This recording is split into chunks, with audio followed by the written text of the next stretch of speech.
Okay, just to start, we'll obviously have Tim and John just make a quick statement and then we'll open up to questions.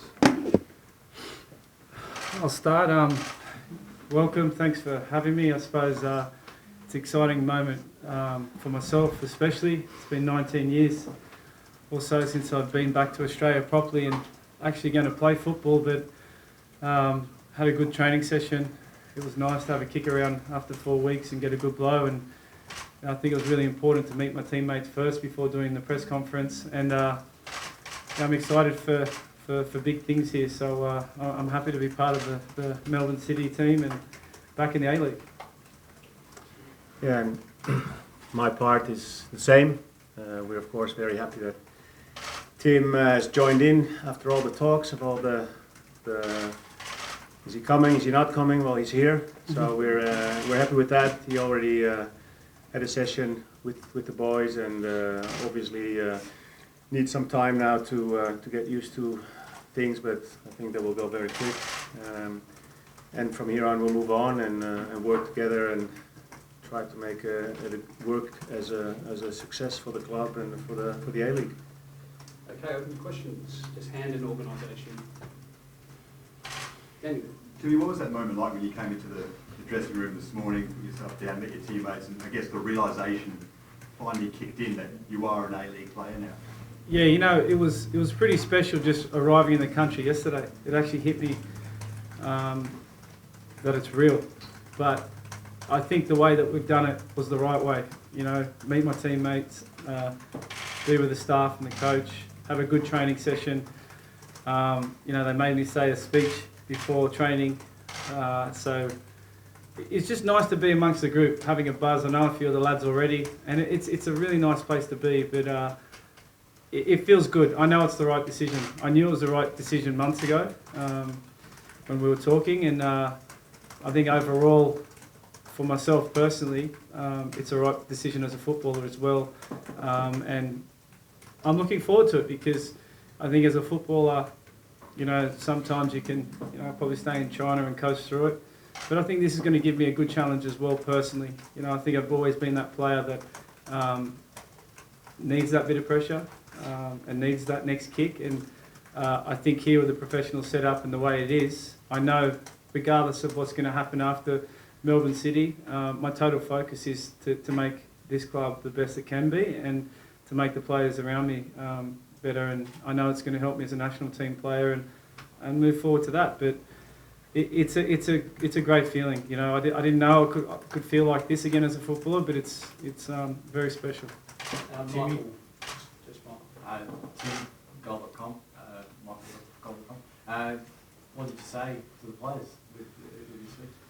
I think the first thing I said to the players is it's important that I come straight to them first as a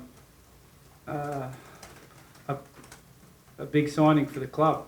You know, to let them know that there's not going to be a circus around me, to let them know that football comes first, and to let them know that I'm here to really challenge myself and challenge them. You know, I think some of these young players are in a great position as footballers in such an amazing setup to kick on to the next level and to do something special for this club, not only domestically but internationally. And I said to them that they need to challenge themselves. So, you know, to be around Bruno and Tommy Sorensen and Brudden and Neil Kilkenny, you know, I think we're going to create a good ethos around this team already, what they've created, into a team that's hungry, a team that's going to try and get more success than what they did last year, and to build on the thesis of the way the manager wants us to play and the way the City group play. You know, we had a chat a few weeks ago. I've had all the rundown on every single player. I've watched, you know, a lot of video. I've had to learn the way that they play. And I've spent the last few months really making a conscious effort to come into Australia, you know, under the radar and not make a big deal about it, and have this one press conference to, you know, relay my feelings and give you the opportunity to ask the questions that you've been asking for the last 6 months. Tim, how did it feel walking into that change room compared to the last, you know, few times you walked into new clubs? You know, like the good thing about me is I come in with an open mind. You know, I want these players to know that I'm here to help. You know, I'm here to help the young kids. I want to be a mentor. You know, I had a long discussion with Ange about the same thing, like what I do with the Socceroos, long discussion with the manager. You know, I spoke with Scott Munn and Brian Marwood. I want to help change and add to the culture of this club, to the fan base, to everything around football, and to create opportunities off the park that people don't see. But overall, it was good. It was natural.